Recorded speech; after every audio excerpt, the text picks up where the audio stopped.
Bloomberg Audio Studios. Podcasts, radio, news.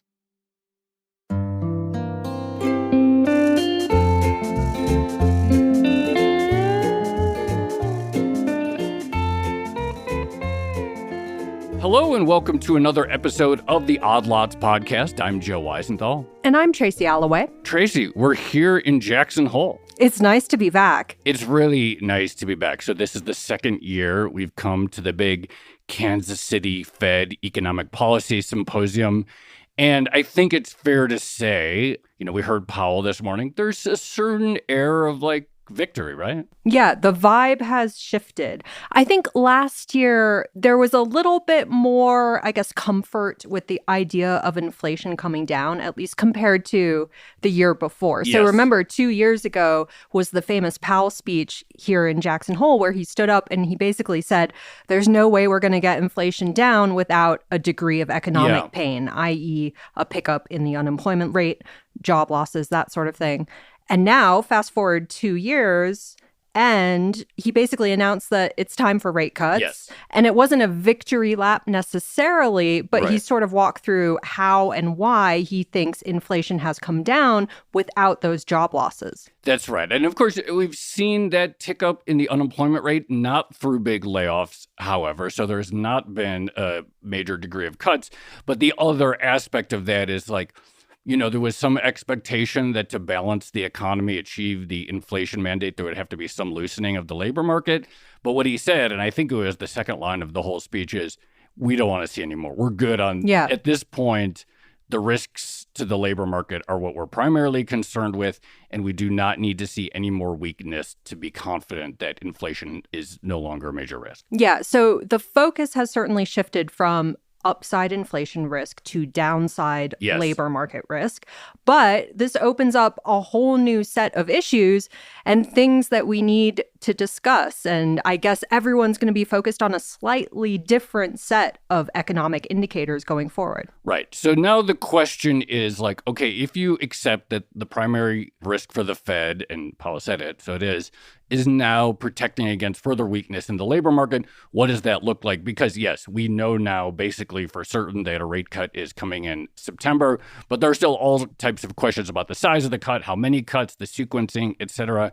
And from a market perspective in particular, I would say this is actually still a very live and open question. No, absolutely. And the other thing that's happening, and we should get into this, but the Fed has said so many times that it's data dependent now. Yeah.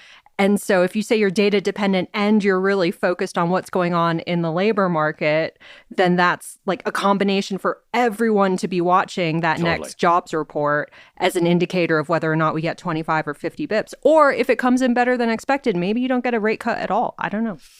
I guess nothing is locked in stone. Everything is possible. Anyway, I'm very excited. We have the perfect guest today, someone that we have had on Odd Lots several years ago, talking about similar stuff, including, I think it was the discussion about how you even ascertain the neutral rate of interest. But we're going to be talking about the question of what will this rate cut cycle look like that we're all expecting? So we are speaking with Peter Williams. He is the managing director of macro research and central bank policy at 22V Research. Previously, he had been at the IMF. He was at Evercore. He lives in Bozeman, Montana. He just sort of drove down here to meet with us, do some fly fishing here in Jackson Hole, and also meet with us. So he was not in the room, but Tracy and I weren't in the room either. So we're all reading the speech. So, Peter, thank you so much for coming on Odd Lots. It's nice to meet you here. It's nice to see you here. Nice to meet you guys. Nice to be down. We'd never met in person, right? Before it was first time. We got to meet on a fishing boat ramp. Not so bad. Yeah, not too bad. So you've been writing even prior to the speech this morning talking about the rate cut cycle is clearly coming into view. How do you begin to think about the question, 25, 50, both seem kind of live at this point. How do you start trying to ascertain what this looks like? Yeah, so I think, the starting point is, Powell says, obviously we're getting some cuts. They're starting soon. I would say while Tracy wants to keep every possibility open, they're going to cut in September. And realistically, in the vast majority of cases, they're also probably cutting in November and December too. I think just penciling in some degree of front loading, because when you're in a risk management mode, usually you move a little bit more aggressively than when you're in just kind of minding the base case. We were minding the base case in 2017, 2018. Policy was slow, gradual. The last 3.5 years, really since COVID hit, in different ways, you've been minding the extreme tails in both directions. And now we're starting to worry more about the downside. So, maybe base case from listening to the totality of Fed speak, besides just Powell, kind of still sounds like a 25, but especially if the labor market data comes in a little bit softer than expected, all eyes on the sort of August payroll print for sure, but also the jobless claims data as well, sort of accumulating over time. I think a 50 certainly seems very possible and maybe even prudent, but I'm also not the guy in the room making the decisions. Well, just on that note, are there pros and cons to 25 bips versus 50 bips? So for instance, maybe you want to be early and proactive, so you cut by 50 basis points. But on the other hand, I might imagine that there would be some investors or some people in the market who think, oh, the Fed's really worried about the labor market, and that's why they're cutting so dramatically in September. It seems like there are benefits and also downsides for each of those moves. Yeah, I think at this point with Powell saying that we're no longer really worried about inflation on the inflation expectation side or labor market-driven inflation, the case for sort of not 50 to some extent, like not pretty aggressively front-loading, largely boils down to sort of institutional inertia. They tend to move relatively slowly unless you're in the midst of a very deep financial crisis or something like COVID. These mid-cycle adjustments, at least hopefully that's what this is, that we've had before have tended to be relatively gradual and small in nature. So you don't often get these very large drops in rates in relatively stable times. But against that is we know rates are very high. We know interest rate sensitive parts of the economy have been struggling for 1.5 years or 2 years now. And so the case sort of against 50 feels more of like an institutional one and sort of a desire not to spook market participants, but we all kind of see the same data. The Fed has a little bit of private data we don't see, but we see the big data. We all see the employment report. We all see claims. We all see inflation. And if you're just looking at that data, it's sort of harder to make a case that you shouldn't just front load, the initial part of the rate cutting cycle.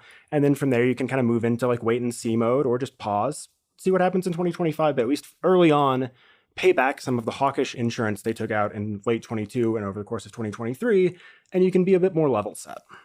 Every cycle is different, but what do past rate cut cycles generally say about the way the Fed approaches it? I mean, it's different because the economy more or less seems fine. There is certainly not a consensus that we're in a recession currently. We're not in a financial crisis currently. But what does history say about how rate cut cycles work? So you basically get two versions. There's a sort of mid-cycle correction, which 95, 96, 97, 98 around LTCM, and then arguably, although people might have different views, in sort of 2018, 19 as well. And those tend to be relatively moderate in sort of cumulative size, like 75, maybe 100 basis points. And then on the other hand, you have recessions. And these are basically the two varieties of rate cutting cycles we've had in the sort of modern kind of post-Volcker era of Fed central banking. And so I think even now, it feels a little bit different because compared to those prior periods, the assumptions about where interest rates should be in the long run, especially from the Fed's perspective, I think market participants probably think they're a little bit higher. But from most people, the Fed, the median still says 2.8. And we're sort of looking at a pretty large gap to that compared to a lot of those other prior mid-cycle corrections. So you're seeing a somewhat different sort of base rate on how far you might normally expect to cut. So the sample size of history is in a somewhat structurally different world. Yes. So the other thing I've been sort of thinking about, and it's kind of remarkable about the current cycle, but just a week or so ago, I think on August 13th, Bostic, for instance, was talking about how the Fed needs to see a little bit more data before it decides on rate cuts. And then fast forward to a week. Literally 10 days later. Yeah, exactly. He was talking about the potential for a 50 basis point cut. And then today at Jackson Hole, we see Powell come out with an extremely dovish speech where he puts the emphasis on the labor market and says we don't want to see further weakening. What happened in this sort of 2-week period? Well, I think part of it is for a lot of the more hawkish committee members, you've seen better inflation data. The Q1 shock looks a little bit farther in the rearview mirror. Now you have relatively more confidence. And while we haven't gotten that much more marginal labor market data, none of it looks dramatically better. Jobless claims have been pretty well behaved the last couple of weeks, but you had these very large downside revisions to sort of trend NFP growth from April 23 to sort of March of 2024, and it just makes the economy look a little bit more like it's been in a funk for longer. And so that probably helps you reassess what your view on the medium term is, and if you're a little bit less optimistic about the steady state of where things should be headed, maybe you should be a little bit more proactive in trying to, cut off some downside risks there because you have a bit less buffer in that sort of a world. Does the first move tell us something about what the second move will be? Yes. More so if it's a 50, I think. Okay. Because either if you get a 50, I would say realistically, either the August employment report was pretty bad, so the direction of the economy looks worse. If you're still trying to head off something really bad from happening, you'll be more aggressive with it. Or if the August employment report was fine and they still go 50, then that tells you something about the reaction function and their desire just to be a little bit more proactively cautious in trying to get rates down. So I think there, if you see a 50 in September, realistically, you should expect that like the reaction function, at least through early 2025, is going to be relatively more dovish than otherwise, whether that's because of the data itself or just the way they're seeing the world. The other thing I've been thinking about, the last time or the first time we had you on Odd Lots, it was to talk about Rstar or the neutral rate. And since then, certainly this year, Rstar has kind of fallen out of favor. So I think the Bank for International Settlements came out and they were talking about it's better to base policy on observable inputs like the actual data rather than unobservable models. And I'm trying to figure out, like, there's so much talk about data dependency. Rstar is kind of out of fashion, but is it still alive and well and sort of in the background of Jackson Hole, and we're just not talking about it because it's no longer fashionable? It's certainly not the operative concern for policy, right? Like, if the primary motivating force at this point is like, we don't want to see the labor market fall apart. Powell told us that this morning. This is what's driving it. And Rstar maybe helps you inform like how restrictive your current policy stance is, but on like a quarter by quarter or meeting by meeting basis, you just know that rates are substantially higher than they were a few years ago. Looking at rate sensitive parts of the economy, they've clearly not been doing great. Overall economic activity has done surprisingly well over the last couple of years and suggests that Rstar has probably moved up some post-COVID for sure. But you don't really want to base policy off of like a very uncertain structural variable and say like, oh, we should only cut, 50 basis points because we're getting to a much higher Rstar. Because you can only solve those sort of longer run problems a little bit in the future. But like if you accidentally create a recession, that's a very persistent problem you have to deal with for years after the fact. So it's sort of like different horizons for risk management, kind of.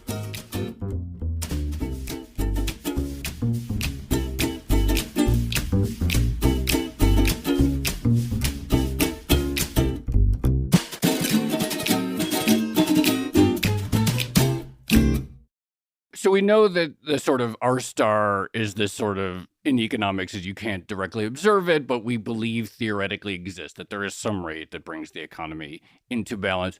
What is the sort of economic explanation for why that changes over time?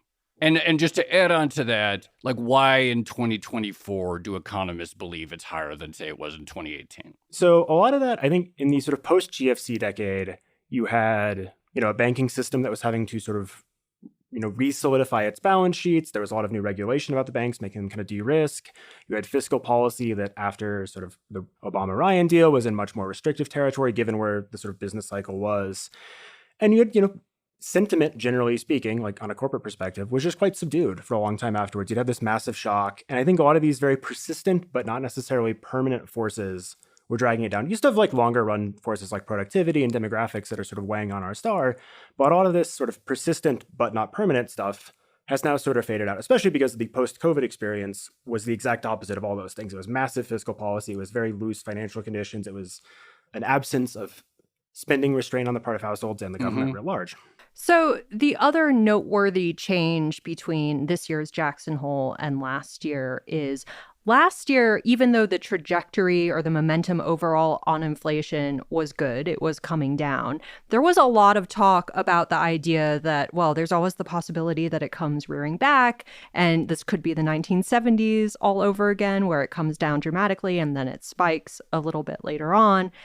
This year, it feels like there's not much talk about that. There isn't even that much talk about inflation expectations being embedded. Like all of that seems to have gone in the rearview mirror, and it's all about the labor market. Do you think consideration of the return of inflation is warranted here? Should there be more discussion about the potential for inflation to come back?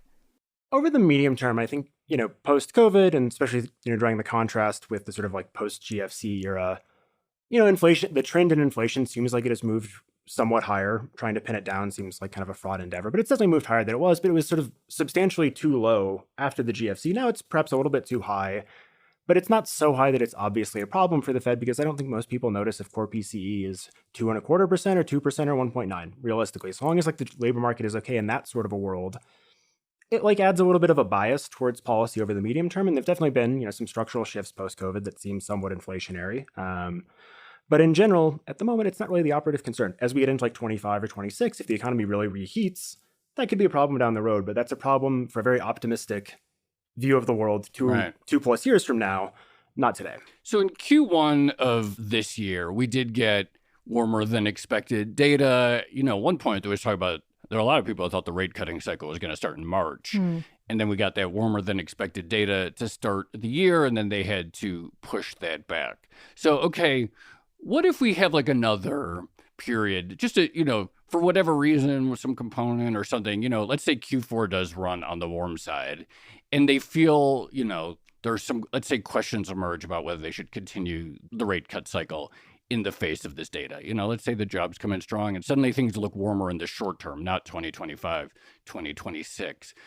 What are the costs for the Fed if the rate cut cycle is, sort of aborted, so to speak? I mean, or if they feel, if there's like, what, actually, we don't want to be cutting rates as fast for whatever, because the data does not come in the way they expect. Well, if you get surprised by the data, you should respond to it. I think fundamentally the issue that I've had with a lot of some of the Fed speakers recently is that they're sort of premising this notion on doing the appropriate thing now about something that eventually down the future could maybe be a surprise. Yeah. And some part of policy needs to be consistent over time, but, a lot of shocks happen in the economy. It's always evolving. And I think the notion that you can't do something today for the most predominant risk because you might get a little bit of a surprise daily direction a year from now or 6 months from now. But people really do talk about this. They there's the worst thing that would happen is they have to backtrack or something. And I'm trying to understand okay, if that's so bad, what exactly is so bad about it? I think there's a fear that by changing your mind, maybe you elevate risk premia, you make markets a little bit less certain. Mm-hmm. But I mean, we did just see massive drama in the market.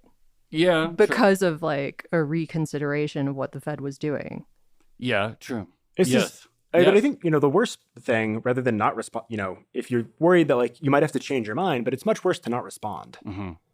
I think, fundamentally, yes, maybe it shifts you in a little bit on the margin of well, we should do a little bit less because of the inflation story or something. But the softening in the labor market you see, Powell was very clear, that's in the data. You can interpret it in different ways, but the labor market is back to normal, maybe even a little bit soft. And if you're worried about that as the sort of dominant kind of breaking things risk, because, presumably once recessions start, they get going pretty darn quick, that's something you really have to sort of truncate away pretty quick when okay, it didn't happen. Well, okay, that's fine. You can sort of move on. It's you buy a bunch of insurance for your house and then the wildfire doesn't come. There are worse fates. I mean, I still think it's a pretty big shift. For post-financial crisis, it was very much about forward guidance and sort of trying to pin yields to where you wanted them. And then I think it was 2022, it moved to the data dependency, very, very short term. It does feel to me that there's a downside here to saying that we're going to react to every data point, especially when there's still big question marks over the quality of the data. And we just had that BLS revision that everyone was talking about. So I think the way you sort of robustify against that is you still have to have some sort of forward-looking view on a, call it policy-relevant horizon. 6 to 12 months out is typically when you think monetary policy can really impact the sort of top-line kind of macro data, right? So you have that sort of view, but you're updating it relatively robustly as the new data comes in. But the problem, especially over the last year and a half, is that different parts of the data have been telling you relatively different things.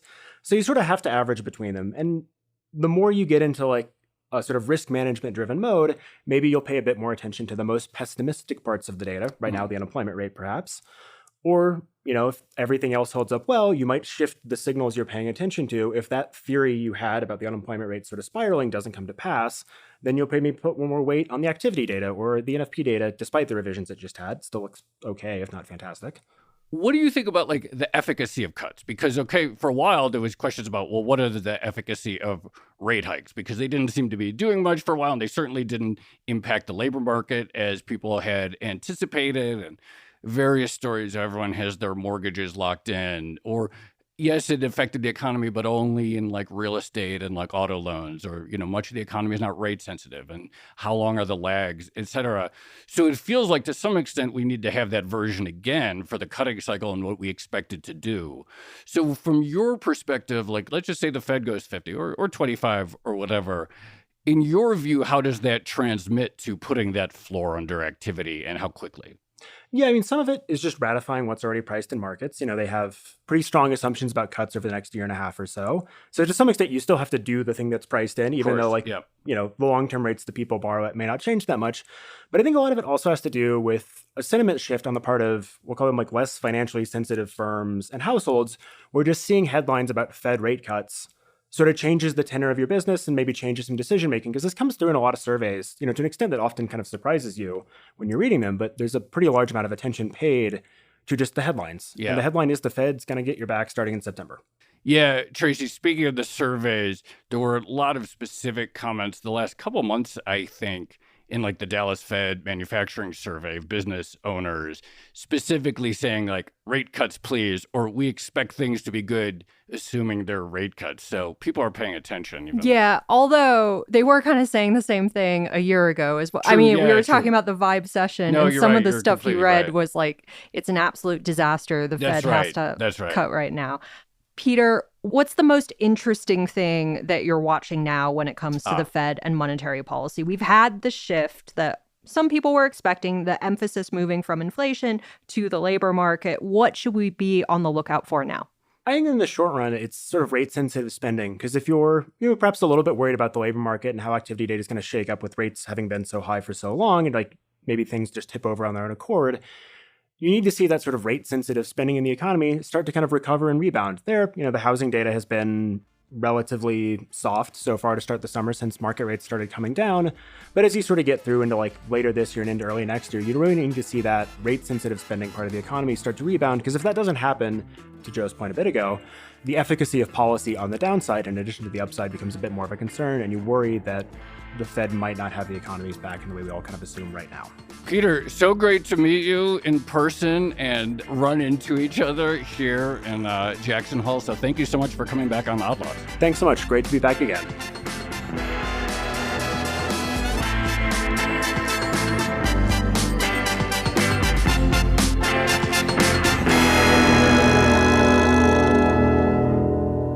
Tracy, I thought that was very helpful. There are obviously going to be a number of questions here, but one thing that is in particular I thought was interesting was this idea that like whether they go 25 or 50 will tell us something more generally about like their reaction function and their sensitivity to weakness, what 2025 might look like, and so forth. Yeah, it does feel like it's a new regime, and we're going to learn a lot.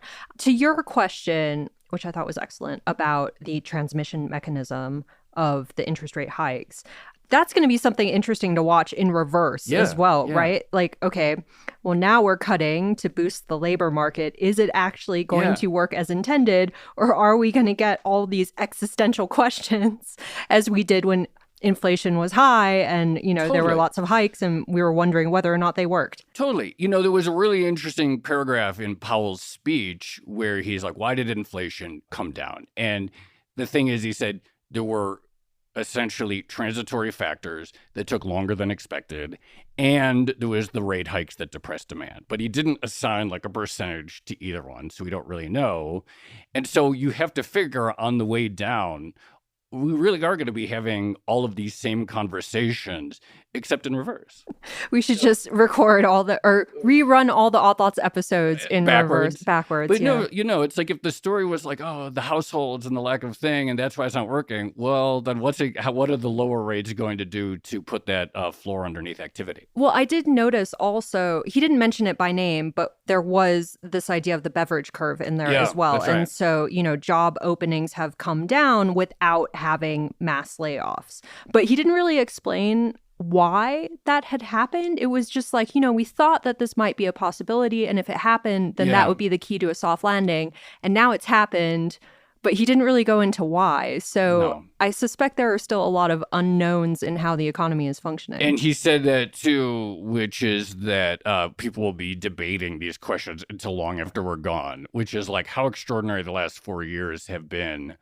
Will be, in the same way they're still writing papers about why the Great Depression happened. They're going to be writing about what happened from 2020 to 2024 or so. Something to look forward to. Yeah. All we'll right. be covering it. Shall we leave it there? Let's leave it there. This has been another episode of the Odd Lots podcast. I'm Tracy Alloway. You can follow me at Tracy Alloway. And I'm Joe Weisenthal. You can follow me at The Stalwart. Follow our guest, Peter Williams. He's at Peter D. Williams. Follow our producers, Carmen Rodriguez at Carmen Armin, Dash O'Bennett at Dashbot, and Kel Brooks at Kel Brooks. Thank you to our producer, Moses Andam. For more Odd Lots content, go to Bloomberg.com/oddlots, where we post transcripts, a blog, and a weekly newsletter.